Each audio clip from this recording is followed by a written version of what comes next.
আসসালামু আলাইকুম। এই মুহূর্তে আমরা যাচ্ছি দরিয়ানগরে। দরিয়ানগরের খুব কাছাকাছি চলে এসেছি। কক্সবাজার দরিয়ানগর, এটা মেরিন ড্রাইভ রোডে পড়েছে। এই মুহূর্তে আমরা আছি কলাতলি পিকনিক স্পট।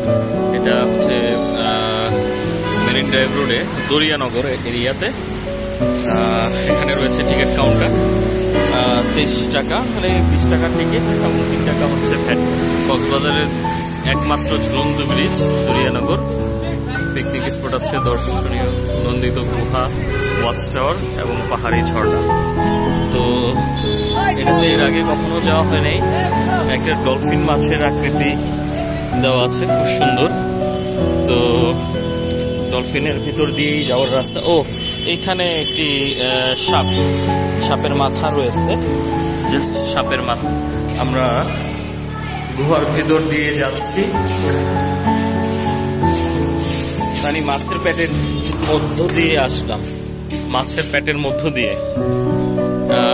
এখানে কি করা যাবে কি করা যাবে না এই ধরনের একটা নির্দেশনা দেয়া আছে।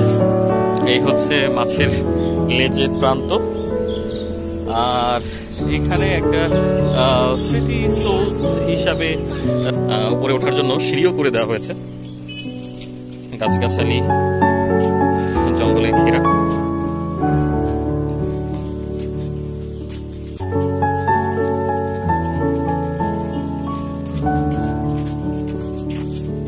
আমাদের গাইড হিসেবে একটি বাচ্চা ছেলে রয়েছে। তোমার নাম কি? রিসান? জিসান। আচ্ছা, কত বছর বয়স তোমার? 10 বছর। কোন স্কুলে পড়ো? কোন স্কুলে? আচ্ছা, 3-তে পড়ো, ক্লাস 3-তে পড়ো। কোন স্কুলে পড়ো? স্কুলের নাম কি? দরিয়ানগর সরকারি প্রাথমিক বিদ্যালয়। আচ্ছা, এটা কি জলপাই গাছ? আচ্ছা, ঠিক আছে, আমরা জলপাই গাছ দেখে নিলাম। আমরা আস্তে আস্তে উপরের দিকে উঠতেছি।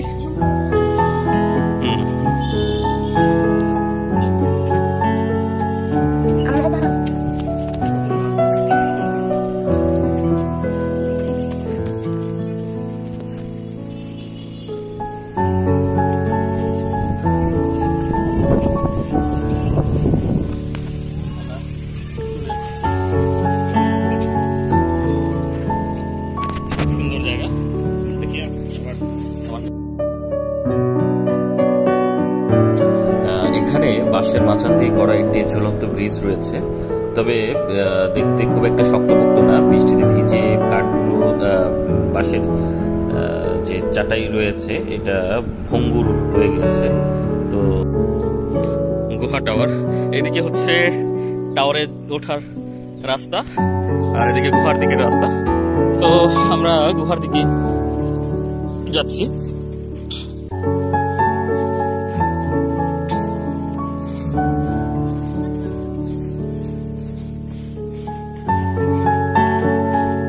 এদিকে যে এটা দুর্বল ঝুলন্ত ব্রিজটা, যেটা পার হতে আমার ওয়াইফ ভয় পাচ্ছিল।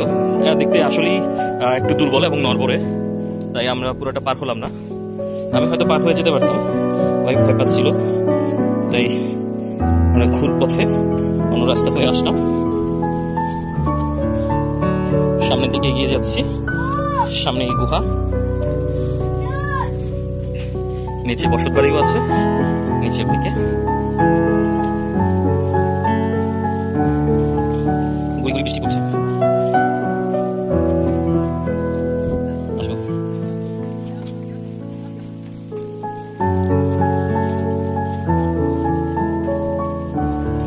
বাঁশ কাঠের সেতু।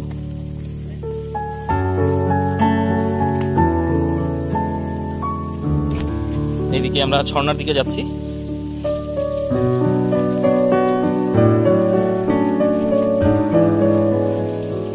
অল্প পানি পড়ছে,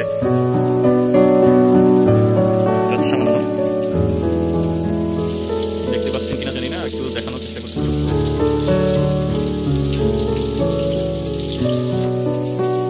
সামান্য পানি পড়তেছে, যদিও ঝিরিঝিরি বৃষ্টিও পড়তেছে সাথে। এইদিকে এখন গুহা পথ। তো আমরা চলে এসেছি ওই গুহার মধ্যে। আমাদের সাথে আছে।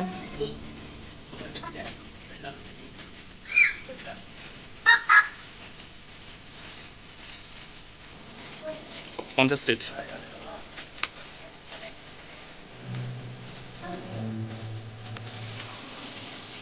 মোটামুটি আমরা গুহার শেষ পর্যায়ে চলে এসেছি। ওদিকে তো আরো কিছু আছে, এখানে পানি আর আমরা সামনে এসেছি না, এখানে রেস্টুরেন্টের আছে। ও এই গুহার শেষ আর যাওয়া যাচ্ছে না। তো এই হচ্ছে আচ্ছা, এই ছিল আমাদের সেই কাঙ্ক্ষিত গুহা। তো গুহা দর্শন শেষ করে আমরা গুহার সাইড থেকে বেরিয়ে যাচ্ছি। এখন যাব ওই ওয়াচ টাওয়ারের দিকে। দেখুন চারপাশের এত চমৎকার, না আসলে আসলে বোঝানো যাবে না এই স্মৃতিগুলো। আমি হয়তো মোবাইলে মোবাইল ফোনে বা ক্যামেরায় ধারণ করতে পারছি যত সামান্য কিঞ্চিত, আর যতটা সুন্দর ওইটা না আসলে বোঝা যাবে না।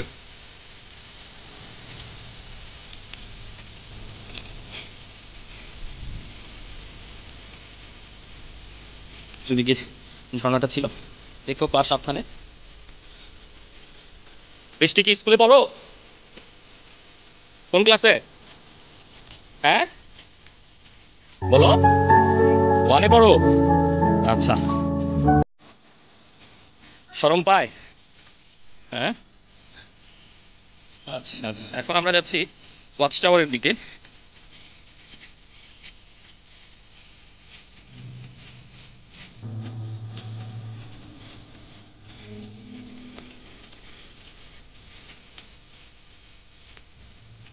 এই হচ্ছে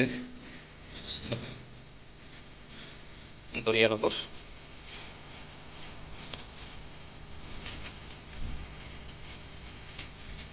সামনে সমুদ্রের গর্জন শোনা যাচ্ছে।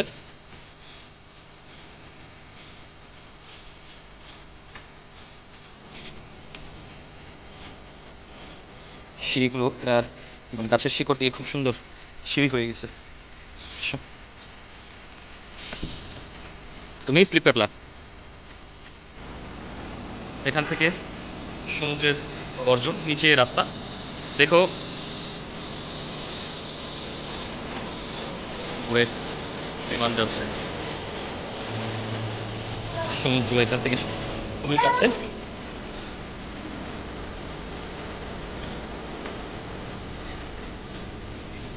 এখানে ওয়াচ টাওয়ার।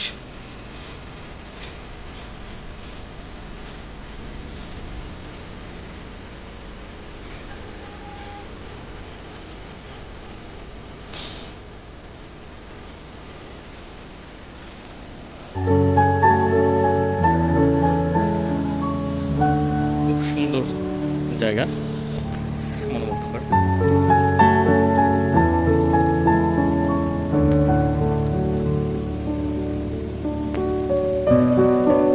এই প্লেসটা হচ্ছে যেখান থেকে প্যারাসেলিং করা হয় তার পাশেই। সমুদ্র উত্তাল থাকার কারণে প্যারাসেলিংটা আপাতত বন্ধ আছে। যারা দেখছেন আমাদের ইউটিউব চ্যানেলটি সাবস্ক্রাইব করতে ভুলবেন না, লাইক কমেন্ট শেয়ার করে পাশে থাকুন। আপনাদের লাইক কমেন্ট বা শেয়ার বা আপনাদের পজিটিভ কোনো সমালোচনা আমাদের পরবর্তী ভিডিও বানাতে উৎসাহিত করবে। দরিয়ানগর খুব সুন্দর একটা জায়গা, ছোট ঝর্ণা হলেও গুহাপথ বা বাঁশের তৈরি ঝুলন্ত ব্রিজ হলেও খুব ভালো লাগছে এসে। আপনারাও আসতে পারেন, ভালো লাগবে। কক্সবাজার উন্নয়ন কর্তৃপক্ষের সহযোগিতায় নির্মিত ভাস্কর্য বা স্মৃতিসৌধ কক্সবাজারের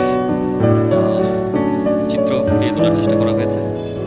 শামুক, নৌকা, নারিকেল গাছ, জেলে, ক্র্যাব মানে কাঁকড়া, গাংচিল, মেঘ, কক্সবাজার।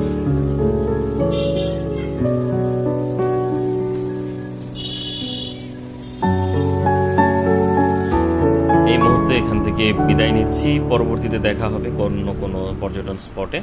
ধন্যবাদ, আসসালামু আলাইকুম।